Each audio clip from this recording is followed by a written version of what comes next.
শুভ সকাল আমার প্রিয় বন্ধুরা। তোমরা সবাই কেমন আছো? আশা করি যে যেখানে আছো ভালো আছো, সুস্থ আছো।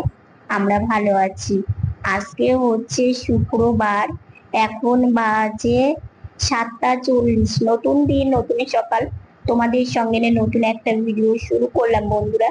সকালবেলা এই যে দেখো আমার বোন এই ঘরে এসে বিছানা সবকিছু গোছানোই আছে, কিন্তু বোন বিছানাটা একটু ঝাড়ু দিয়ে নিল। ঝাড়ু দিয়ে ও হচ্ছে গাড়িতে বসলো। আর আজকের ওয়েদারটা দেখো, মেঘলা মেঘলা। কালকে তো আমি ভিডিও করিনি, কারণ একটু রেস্ট নিয়েছি, শরীরটা ভীষণ দুর্বল, সেই জন্যই। তো যাই হোক, এইদিকে হচ্ছে আর শরীরটা খারাপও ছিল। চশমা পরে নিলাম, ব্রাশ করে ঘরে চলে এসে চোখে ওষুধ দিয়ে আমি চশমাটাকে পরে নিলাম। একটা বাড়তি কাজ হয়েছে, এই যে চোখে ওষুধ দেওয়া। খাওয়া তো আছেই, কিন্তু আবার এদিকে দিতেও হয় বারবার করে, সেটা আবার মনে রাখতে হয়। মানে একটা এক্সট্রা কাজ যাকে মানে বলা যায়। তো কি করব, করতে তো হবেই, তাই না, নিজের ভালোর জন্য। তো বেরিয়ে আসলাম, এসে দেখছি বোন হচ্ছে মোচার কলা বাছা হয়ে গেছে। যেহেতু আজকে শুক্রবার, আজকে খেতে পারবো, কালকে খাওয়া যাবে না। এটা কিন্তু তোমাদের কাছেই শিখেছি। ভিডিও মানে করি, কিন্তু তোমাদের কাছেও কত কিছু আমরা জানতে পারি, শিখতে পারি, তাই না বলো তো? যে শনিবারে কিংবা মঙ্গলবারে মোচা খেতে নেই। তো যাই হোক, সেই জন্য ভাবলাম যে না, শুক্রবার আছে, আজকে করা যায়। তো এদিকে কলাগুলো গুছিয়ে নিয়ে, মোচা বানাতে ভীষণ সময় লাগে। তো বোন মোচা ওইদিকে বানিয়ে দিচ্ছে। আর এদিকে আকাশটা না সকাল থেকে মেঘলা মেঘলা ছিল, ঝিরিঝিরি বৃষ্টিও হলো, রোদ্রও উঠছে, কিন্তু গুমোট একটা গরম আছে। তো আমি এই যে এখানে এসে একটু বসে আছি। মা ওইদিকে রান্না বসিয়েছে। মোচাটা রান্না করতে সময় লাগে না, ওই কলা বাছতে, তারপরে মানে কুচোতে অনেকটাই সময় মানে লাগে আর কি। ওই মানে দেখো, কালকে যেহেতু শনিবার, শনিবারের দিন তো মোচা মানে খেতে নেই। তোমাদের কাছে এটা শুনেছি শনি মঙ্গলবার মানে এগুলো দিনে মোচা রান্না করতে নেই। তো আজকে শুক্রবার, তো ভাবলাম না আজকেই করে নি। কালকে এনেছিল মোচাটা, তো আজকে শুক্রবার আছে, মাকে বললাম মা আজকেই করে নাও, তাহলে ভালো হবে। তো সেই জন্য কিন্তু মোছা না, এই মানে বাইরে বেরোনো থাকলে, কাজে যাওয়ার দিন থাকলে না, খুব মানে অসুবিধা হয়ে যায়। কারণ ওই যে বললাম, যেটা বাঁচতে যতটা সময় লাগে, রান্না করতে খেতে কিন্তু একদমই সময় লাগে না। কিন্তু কি করা যাবে বলো, কালকে তো রান্না করা যাবে না। আর যেহেতু গেল কালকে এনেছে, তো সেই জন্য হচ্ছে আজকে যদি রান্না না করে আবার কালকে হবে না, সেই করতে করতে রবিবার, তাহলে নষ্ট হয়ে যাবে। আর সেই জন্যই ভাবলো যে না, আজকে রান্নাটা করে নেওয়া যাক। তো এইদিকে হচ্ছে মা কি বসিয়েছে চলো তোমাদেরকে দেখায়। আর বোনের হচ্ছে কলা বেছে, কলাগুলো কিছুটা ঝুরি করা হয়ে গেছে। এখন যে ভেতরের যে অংশটা আছে, ওটা এখন কুচিয়ে নেবে। আর আমি হচ্ছে এখনো খাইনি, খাওয়া দাওয়া করব, কারণ আমার একটু খেতে খেতে লেট হয়। কারণ এদিকে রান্না বান্নাটা যদি কিছুটা জোগাড় না করে, কিছুটা না করা যায় না, খুব দেরি হয়ে যায়। সকালবেলার টাইমটা না, মানে এত তাড়াহুড়োর মধ্যে থাকে, এতটা চাপের মধ্যে থাকে, মানে কি বলবো আর কি। তো যাই হোক, চলো দেখি এদিকে মাঝি রান্নাটা বসিয়েছে, দেখি। আর সারাদিন সঙ্গে থাকো, আশা করি আজকের ভিডিওটা তোমাদের খুব ভালো লাগবে। চাল কুমড়োটা সেদ্ধ করে নিচ্ছে। চাল কুমড়োটা এইভাবে কেন বানিয়েছে তোমাদের বলছি।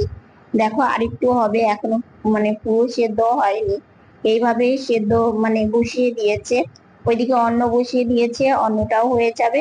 আর এদিকে ডাল সেদ্ধ করা হয়ে গেছে। তো ডালটা বেশ সুন্দর কিন্তু গলে গেছে। বোনের এদিকে মোচা কুচোনো কমপ্লিট হয়ে গেছে। এটা ভালো করে এখন ধুয়ে নেবে। আর মোচাটা কিন্তু বেশ ভালোই ছিল। মোচা ঘন্টার জন্য ডুমো ডুমো করে আলু বানিয়ে দিয়েছে, আলুটা ভেজে নিচ্ছে। ওইদিকে কড়াই বসিয়ে দিয়েছে, দুদিকে দুটো রান্না বসিয়ে দেবে। এদিকে চাল কুমড়োর পাট ভাজাটা সেদ্ধ করে নিয়েছিল, যে লবণ হলুদ পরিমাণ মতো মানে মাখিয়ে নিয়েছে, নিয়ে একটা একটা করে উল্টে পাল্টে মানে ভালো করে ভেজে নিবে। এটাকে না চাল কুমড়োর পাট ভাজা বলি। বেশ ভালো লাগে খেতে, জানো, তার বেশি বিশেষ করে কচি কুমড়ো হতে হবে। তো আজকের কুমড়োটা বেশ কচি ছিল। এদিকে মোচা ঘন্টাটা বসিয়ে দিয়েছে, মোচাটাকে একটু ভাপিয়ে নিয়েছে। ভাপানোর পরে কড়াইটা দেখো একদম কালো হয়ে গেছে। মোচা রান্না করলে না এরকমই হয়। তো দেখো, মোচাটাকে দিয়ে দিয়েছে, তারপরে চাল দিয়েছে, আলুটা ভেজে রেখেছিল, আলু দিয়ে দিয়েছে, আর এখন দিয়ে দিল মশলা। তো তোমরা তো জানো মোচা ঘন্ট রেসিপিটা এর আগে আমি দেখিয়েছি। তো এই মশলাটাকে দিয়ে এখন ভালো করে কষিয়ে নিয়ে তারপরে যে জল দিয়ে দিল। পরিমাণ মতো জল দিয়ে দেবে, দিয়ে জলটা একদম শুকিয়ে যাবে। ঘন্ট খেতে বেশ ভালো লাগে। আর এই যে চাল কুমড়োর পাট ভাজা। তো এদিকে আমি রেস্ট নিয়ে তারপরে গিয়েছিলাম স্নানে। স্নান করে সাজুগুজু করে তারপরে এই যে খাবার খেতে চলে এসেছি। তক্তা দিয়ে দিয়েছে। না সাজলে না হয় না, জানো তো। পরে ভাববো, মানে ভাবি যে সাজবো খাবার দাওয়ার পরে, কিন্তু হয়ে আর ওঠে না, একটার পর একটা কাজ থাকেই। তো যাই হোক, এদিকে মা বললো বাবা বসো, আমি খাবার বেড়ে নিয়ে আসি। তো আজকে না বেশ আমার পছন্দের রান্না মোচা ঘন্ট। আমি খেতে ভীষণ ভালোবাসি। মোচার যে কোনো রেসিপি, বড়াই বলো আর ঘন্টই বলো, তার সাথে হচ্ছে চাল কুমড়োর পাট ভাজা, ও দারুণ রান্না আজকে। এই রান্না তোমরা কারা কারা খেতে ভালোবাসো অবশ্যই কিন্তু কমেন্ট করে জানাবে। তো মা এদিকে হাতে জল দিয়ে দিল, হাতটা ধুয়ে নিলাম, নিয়ে খাবার খাওয়া শুরু করে দিলাম। খাওয়া দাওয়া কমপ্লিট হয়ে গেছে। সকালকার খাবার বাটি, তারপরে দুপুরের খাবার সবকিছু টেবিলেই থাকে। তো এখন মা সবকিছু সরিয়ে নিয়ে পুরো টেবিলটা ভালো করে মুছে নিচ্ছে। সংসারে টুকটুক করে অনেক কাজ থাকে, যদি আমি হাতে হাতে হেল্প করে দিতে পারতাম তাহলে কিন্তু কোনো মাসিকেও দরকার হতো না। কিন্তু একটা মাসিক খুঁজছি কিন্তু পাচ্ছি না। আর যদিও পাচ্ছি একটু, মানে একবার বাসন মেজে দিবে, কিন্তু অনেকটাই টাকা মানে দিতে হবে বলছে। তো দেখা যাক, যবে পাই অবশ্যই তোমাদের সাথে শেয়ার করব। তো এদিকে মায়ের টেবিল মোছা দেখো কমপ্লিট হয়ে গেল। আর আজকে আমাদের খেতে খেতে অনেক বেলা হয়ে গেছে। সেই 1:30টার সময় খেতে বসেছি। এখন 2 বাজতে 10 মিনিট বাকি। তো যাই হোক, মা ওইদিকে তো টেবিল মুছে বাসন মাজছে, আর আমি চলে এসেছি উঠোনে। আজকে জানো তো উঠোনে সেই সুন্দর হাওয়া। আর আজকে না তোমাদের সাথে একটা দারুণ নতুন জিনিস শেয়ার করবো। আকাশটাও কিন্তু বেশ সুন্দর লাগছে। আর গাছে একটা সাদা ফুল আছে। ফুল একটা দুটো থাকে, মানে ভেতরের দিকে থাকে, বোঝা যায় না, কিন্তু আজকে এই সাইডে আছে তো সেজন্য তোমাদের সাথে শেয়ার করলাম। আর এইদিকে দেখো, এইখানেও দুটো কড়ি আছে। এই দুটো হয়তো কালকে ফুটলে ফুটতে পারে। আর জবা ফুলের এই ডালটা না, মানে ভাঙেনি, হেলে গেছে, বুঝলে তো। একদম পুরো দেখো উঠোনের মাঝখানে চলে আসছে। আসলে বৃষ্টির জল পেয়েছে তো গাছগুলো তত্তরিয়ে একদম বাড়ছে, জানো তো। আর জবা ফুল গাছ, পুরো সাদা ফুল গাছটাকে একদম মানে যে যাকে বলে আঁকড়ে ধরেছে। তো সেই জন্য সাদা ফুল গাছেও কম ফুল ফুটছে। তো দেখলাম বাবা লুঙ্গিটা শুকিয়েছে কিনা, দেখলাম যে না শুকোয়নি, আরো শুকোবে। তো থাক। আর এদিকে দেখো, এই ডালটা মানে এত সুন্দরভাবে এলে আছে, তার সাথে দুটো কড়ি আছে ছোট ছোট। তো গাছের পাতাটাকে ধরে দেখছিলাম, এইখানে যদি ফুলটা ফুটতো তাহলে কিন্তু আমি কাটতে পারতাম। তো জানি না, জবা ফুলের কড়িগুলো এমনি এমনি পড়ে যায়, সেই জন্য আমার ভালো লাগে না। কারণ ফুল ফুটলে ভালো লাগে। আর এখানে দেখো সাদা ফুল গাছের দুটো কড়ি আছে। তো যাই হোক, আমি ফুল গাছগুলো না রোজ এসে দুপুরে খাওয়া দাওয়ার পরে আমি একটু এখানে আসি, এসে কিছুক্ষণ সময় কাটাই। আচ্ছা বলো তো, এইরকম করে ভিডিও করছি কেমন লাগছে জানিও তো। আর তোমরা বলো তো, ফোন আমি ভিডিওর ক্যামেরাটা কোথায় রেখেছি, মানে ফোনটা। তো তোমরা জানিও কিন্তু, ঠিক আছে। এটা তোমাদের কাছে একটা আমার প্রশ্ন থাকলো আর কি, যাকে বলে। তো যাই হোক, আমি দেখো এইভাবে ভিডিওটা শুট করছি, আমার তো ভীষণ ভালো লাগছিল। দেখো উপরে গাছ, আর আমি এখানে বসে আছি। কি ভালো লাগছিল আমাকে, তাই না? মানে আমি নিজেকে আমাকে বলছি, কিন্তু তোমাদের কেমন লাগছে সেটা কিন্তু জানিও। এই এই মানে এই এক্সপেরিমেন্টটা আমি কোথা থেকে জানতে পারলাম সেটা তোমাদের পরে জানাবো, ঠিক আছে। তো যাই হোক দেখো, ক্যামেরাটাও ঘুরছে, আমিও ঘুরছি। হ্যাঁ, যদিও আমার এই গাড়িতে বসে একটু অসুবিধা হচ্ছে, কারণ এই গাড়িটা তো হাত দিয়ে চালাতে হয়। যদি আমি নতুন গাড়িতে বসতাম আরো সুন্দরভাবে ভিডিওটা আমি শুট করতে পারতাম। কারণ নতুন গাড়িতে তো আমি সকালবেলা বসি না, কারণ আমি বিকেলের দিকে বসি, তোমরা তো জানো। সকাল থেকে খাওয়া দাওয়া থাকে, মুখ ধোয়া থাকে, গাড়িতে জল পড়লে আমার ভীষণ কষ্ট হয়। তো যাই হোক, এই যে কিছুক্ষণ থাকলাম, তো এইদিকে দেখি এসে মায়ের বাসন মাজা কমপ্লিট হয়ে গেছে। জল ঝরানোর জন্য উপর করে দিয়েছে। এদিকে দেখো বিছানাতে রোদ্রু পড়েছে, শীতের দিনে রোদ্রুটা আসে না, তাহলে তো বসে থাকা যায়। তো যাই হোক, এখন একটু শুয়ে থাকবো। ভিডিও করলাম, তারপরে চোখে ওষুধ দিলাম, আবার ওষুধ খেলাম। খেয়ে এসে এই যে বিছানাতে মা উঠিয়ে দিল, এখন একটু শুয়ে থেকে রেস্ট নেবো। কারণ আজকে তো রেস্ট নিবো, আজকে সেরকম কোনো কাজ নেই। আর একটু শুয়েই থাকবো। দুদিন হলো রাত্রিবেলা ভালো ঘুম হচ্ছে না, জানি না কেন। মানে দুদিন থেকে একদমই ঘুম হচ্ছে না। আজকে আবার একটু মাথাতে শ্যাম্পু করেছি। কালকেও ভেবেছি শ্যাম্পু করব, কিন্তু না, শ্যাম্পু আনা ছিল না। আমরা তো ওই পাতা শ্যাম্পু গুলো নিয়ে আসি, মানে চেন ওই যে পাতা, তো ওগুলো নিয়ে আসি। তো এর আগে এনেছিলাম, শেষ হয়ে গেছে। তো কালকে দিতে চেয়েছিলাম, কালকে শ্যাম্পু ছিল না। তো আজকে আবার আনা হলো, মানে আমি বাজার থেকে নিয়ে আসি, বুঝলে। পাড়াতেও পাওয়া যায়, কিন্তু বাজার থেকে নিয়ে আসি, তাহলে একটু দামও মানে কমের মধ্যে পাওয়া যায়, তো সেই জন্য। আর কোকো শ্যাম্পু তো অনেক দাম, সেই জন্য আমরা কোকো ইউজ করি না। পাতা শ্যাম্পু গুলোই ঠিক আছে, যখন যেমন তখন তেমন। তো সেই জন্য নিয়ে আসলো। তারপরে যে স্নানে গেলাম, স্নান করলাম, শ্যাম্পু দিয়ে স্নান করলাম। আর আমি না শ্যাম্পু করে একদম থাকতে পারি না, ভীষণ গরম লাগে, জানি না কেন। মানে আমি তেল দিয়ে থাকলে ঠিক আছে, কিন্তু শ্যাম্পু দিয়ে আমাকে মানে একদিন থাকাও মানে আমার সেই মানে অসুবিধে লাগে। এই যে দুর্গাপুজো হয়, দুর্গাপুজোতে মানে কয়েকদিন শুয়ে থেকে উঠে নতুন গাড়িতে বসেছি। আর যেহেতু শ্যাম্পু করেছিলাম, জানো শ্যাম্পু করলে চুলগুলো এমন আমার ফুলে যায়, সেটা আর কি বলবো। তো তারপরে চুলটা বেঁধে নিয়েছি, কারণ আমি চুল ছেড়ে থাকতেই পারি না। তো আসলাম একটু বারান্দায়, কারণ বারান্দায় আমি বিকেল বেলা বেশিরভাগ যখন শুয়ে থেকে উঠি একটু বারান্দাতে আসি, না হলে রাস্তাতে বেরোই। তো এখন রাস্তাতে বেরোবো না, কারণ হচ্ছে একটু কাজ আছে মায়ের, আর একা একা আমি সেরকম যাই না। কিন্তু একটু দোকানে যাব, সেটা মানে কেন যাব সেটা তোমাদের পরে বলবো, ঠিক আছে। তো আমি ভাবলাম যে তাহলে মানে গাড়িটা নিয়ে বারান্দাতেই একটু ঘোরাফেরা করি, কারণ বাইরের লোকজনও দেখা হবে। আর ঘরের মধ্যে গরম, ওই যে রোদ উঠলে কি হয় বলতো, পুরো যে তাপ সেটা বিকেল থেকে সারা শুরু করে, ঘরের মধ্যে থাকাই যায় না, এতটা গরম লাগে। আর বারান্দায় চারিদিকটা খোলামেলা, আর পূর্ব দিকে যে একটা হাওয়া সেটা আসে, তো বেশ ভালোই লাগে। তো এখানে একটু ঘুরছিলাম, কিছুক্ষণ একটু ঘুরবো। আর বোন এই যে একটু আগে এসেছে, ও দেখো এক কাগজ ফেলছে, কিসের বলতো। আসলে আমি একটু দোকানে গিয়েছিলাম বাবার সাথে, ওটা আর ভিডিও করতে পারিনি, কারণ ফোনে চার্জ ছিল না। চার্জে দিয়ে তারপরে গিয়েছিলাম। তো চকলেট আনতে অনেকদিন থেকে ইচ্ছে হচ্ছিল যে একটু চকলেট খাওয়ার। তো হচ্ছিলই না, আজকে এটা কালকে সেটা। তো ভাবলাম যে না, সেটা পাড়ার দোকানেই পাওয়া যায়, মানে আমাদের কাকিমার দোকানে না, কাকিমার দোকান থেকে আরেকটু যেতে হয়, আর একটা দোকান আছে, নতুন হয়েছে। নতুন বলতে এর আগে হয়েছিল, মাঝখানে বন্ধ হয়ে গেছিল, তারপরে আবার সেটা খুলেছে। তো ওই দোকানে সব রকম চকলেট পাওয়া যায়।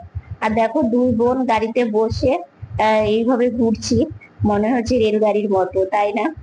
আসলে আর আর একটা কথা জানো তো, আমার বোনের তো পা দেখা যায়। এই পা নিয়ে না একটা তোমাদের কথা জানাবো, সেটা তোমরা মানে সঙ্গে থাকলেই বুঝতে পারবে, পুরো ভিডিওটা দেখলে। তো এদিকে দেখো সন্ধ্যা সন্ধ্যা হয়েই এসছে। তো জল ভরলো বোন, মানে বিছানাতে দুটো বোতল থাকে, তো তো একটা বোতলে জল শেষ হয়ে গেছে, সেই বোতলে জল ভরে নিল। জল ভরে বলছে, দিদি ভাই দেখ, জবা ফুলের একটা কড়ি পড়ে গেছে। তাই বললাম আর বলিস না, এরকম কত কড়ি পড়ে সারাদিনে, মানে এই কড়িগুলো পড়লে আমার মনটা খুব খারাপ লাগে। কারণ এই কড়িটা দেখো, তোমাদের দেখাচ্ছি একটু। আর দুদিন পরে এই ফুলটা কিন্তু ফুটতো, জানো তো, দেখো অনেকটা লাল অংশ বেরিয়ে গেছে। তো এরকম কত কড়ি পড়ে পড়ে যায়। ফুল ফুটলে ঠাকুরের চরণে দিলে ভালো লাগে, কিন্তু কড়ি এইভাবে পড়ে গেলে না, একদমই ভালো লাগে না, দেখলে আরো মনটা খারাপ হয়ে যায়। তো বোন বলছে ডালটাও এইদিকে মানে চলে এসেছে। তাই বললাম হ্যাঁ। তারপরে ও ঘরে রাখলো। তো এদিকে হচ্ছে শুভ সন্ধ্যা বন্ধুরা। সন্ধ্যা অনেকক্ষণ লেগেছে, আমি ভেবেছিলাম সন্ধ্যার সাথে সাথে একটু লাইভে আসবো, কিন্তু আর হলো না, এটা সেটা করতে গিয়ে আর হলো না। তো এদিকে সন্ধ্যাবেলার এখন টিফিন করে নিব। তো বোন ওইদিকে গেল হাত ধুতে, আর আমি এদিকে গাড়িটা ঠিকঠাক করে নিচ্ছি। গাড়িটা ঠিকঠাক করে তারপরে চা নিবো, চা মুড়ি দিয়ে সন্ধ্যাবেলা টিফিন। আমরা এই টিফিনটাই করি, কারণ যেটা খেয়ে ভালো থাকবে শরীর, সেই খাবারটাই খেতে হবে। আর ভাজা ভুজি তেলে ভাজা কোনো কিছুই সেইভাবে খাই না, যদিও খাই একটু দুপুরে ওই একটা দুটো। আর তেলে ভাজা খুব কম অ্যাভয়েড করারই চেষ্টা করি, কারণ যেটা নিষেধ আছে সেই জিনিসটা যত কম খাওয়া যায় ততই ভালো। তো বোন ওইদিকে হাত ধুয়ে চলে আসলো, মা চা করে নিয়ে এসে বসেছে। তো এইদিকে বোন আমি মা তিনজন মিলে এখন সন্ধ্যাবেলার টিফিনটা করে নিব।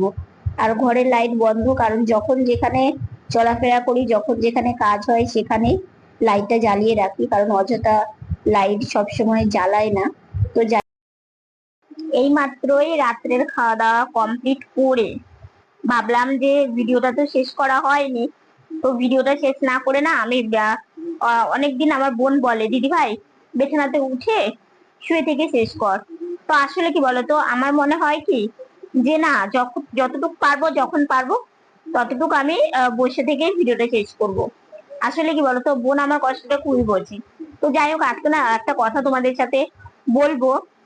সেটা হচ্ছে কি বলতো, আমার বোনের তো পা দেখা যায়, বোন যে হাঁটতে পারে না, ওর পায়ের সমস্যাটাও কিন্তু বোঝা যায়, কিন্তু আমার পা তো দেখা যায় না। তাহলে কি আমার পা নেই? না গো, পা আমার আছে, ঠিক আছে। আসলে আমার পা গুলো হচ্ছে মানে বাঁকা। আর একটা কথা কি, দেখো, পা জিনিসটা সবাইকে দেখাতে নেই। হ্যাঁ, মানে এই প্রশ্নটা অনেকেরই, ঠিক আছে। তো আমি ভেবেছিলাম যে এটা একটা ভিডিওতে তোমাদের বলবো। পা জিনিসটা এমনই যে এটা সবাইকে দেখাতে নেই। প্রথমত, এই যে আমার জামা দেখতে পাচ্ছ, এর নিচে আমার পা আছে। আর আমার ভিডিওটা না অনেক গুরুজনরা আমার দেখে। বেশিরভাগ আমার ভিডিওটা, আমার মতো মানুষ, আমরা দুবোন প্রতিবন্ধী, আমরা মানে জীবনে অনেক স্ট্রাগেল, অনেক কিছু নিয়ে আমাদেরকে চলতে হয়। তো আমার ভিডিওটা বেশিরভাগ আমার গুরুজনরা দেখে। আর একটা কথা কি বলতো, গুরুজন হচ্ছে ভগবান সমতুল্য। আর আমি পা তাদেরকে দেখাবো, এটা আমার খুব কষ্ট হয়। আর দ্বিতীয়ত কি বলতো, আমার পা আছে, পা দুটো পুরো বাঁকা, অনেক কষ্ট হয় আমার পা। রোজ আমাকে ব্যান্ডেজ করতে হয়, ক্র্যাপ ব্যান্ডেজ দিয়ে ব্যান্ডেজ করতে হয়। তোমাদের আমি মাঝে মাঝেই বলি আমার পায়ের কাজ এখনো কমপ্লিট হয়নি, সেটা হচ্ছে আমার পা ব্যান্ডেজ করতে হয়, সেটা আমার কাজ করি। অনেকদিন কি হয় জানো তো, ব্যান্ডেজ করার পরে, যেহেতু এখন গরমের সময়, ভেতরে না একটা চুলকোই, ভেতরে একটা কষ্ট হয়, কিন্তু ব্যান্ডেজটা তো আমি খুলতে পারবো না। মানে আমার মানুষ পা নিয়ে মানে আহ ঘুরছে, বেড়াচ্ছে, এখানে যাচ্ছে ওখানে যাচ্ছে, কিন্তু মানে আমার ভাগ্যটা এমনই, পা আছে, সেই পায়ের জন্য আমাকে রীতিমতো প্রচুর কষ্ট করতে হয়, কিন্তু যেটা আমার কোনো কাজেই লাগে না, ঠিক আছে, কোনো কাজেই লাগে না যেটা আমার। তো এই পা নিয়ে আরো কিছু কথা আছে, তো তোমাদের অল্প অল্প করে বললে আমার মনে হয় তোমাদেরও ভালো লাগবে, আমারও বলতে সুবিধা হবে। তো সেইগুলো নাই পরে ভিডিওতে তোমাদের নেক্সট কোনোদিন তোমাদেরকে জানাবো। কিন্তু হ্যাঁ, আবারও বলছি, আমার পা আছে কিন্তু দুটো পাই বাঁকা, ওই জন্য তোমরা দেখতে পাও না। কারণ আমি তো পা বের করে মানে বসতে পারি না, কারণ আমার পা দুটোই ভাঁজ। সেই ভাঁজ করে তারপরে আমাকে বসতে হয়। তো বসে বেশিক্ষণ আমি থাকতে পারি না, ভীষণ কষ্ট হয়, কারণ বেশিক্ষণ। হ্যাঁ, আমার এই যে বাঁ হাতটা দেখতে পাবো, মানে এই হাত, এই হাতটা আমার এইখানে, তারপরে এই জায়গাটা সমস্যা আছে, ঠিক আছে, তারপরে এই জায়গাটা দেখো একটু উঁচু আছে, আবার এই হাতটা আমার টান হয় না, মানে অনেক কিছুই প্রবলেম আছে, ঠিক আছে, সেটা নাই। হ্যাঁ, আমাদের কষ্টেরই জীবন, তো দিদি আমরা সেই কষ্ট নিয়েই আমরা জীবনে চলি। আর সেই জন্য আমি এর একটা ভিডিও আমার আছে, দেখবে, অনেক পুরোনো ভিডিও, ওটাতে আমি পা দেখিয়েছিলাম। মানে ফার্স্ট টাইম, আমি কোনোদিনই দেখাই না, আমার খুব খারাপ লাগে। ওই যে বললাম একটু আগে যে গুরুজনরা আমার ভিডিও দেখে, তো তারা আমার ভালোবেসে দেখে, তো সেই জন্যই আর কি। তো যাই হোক, আজকের ভিডিওটা এতটুকুনি। ভিডিওটা ভালো লাগলে লাইক কমেন্ট শেয়ার করো, আমার ভিডিও যদি নতুন দেখে থাকো সাবস্ক্রাইব করে পাশে থাকা বেল বাটনটা অল করে দিও। তো বন্ধুরা, তোমরা ভালো থেকো, সুস্থ থেকো, সাবধানে থেকো। দেখা হচ্ছে নতুন একটা ভিডিওর সঙ্গে। আজকের মতো গুড নাইট।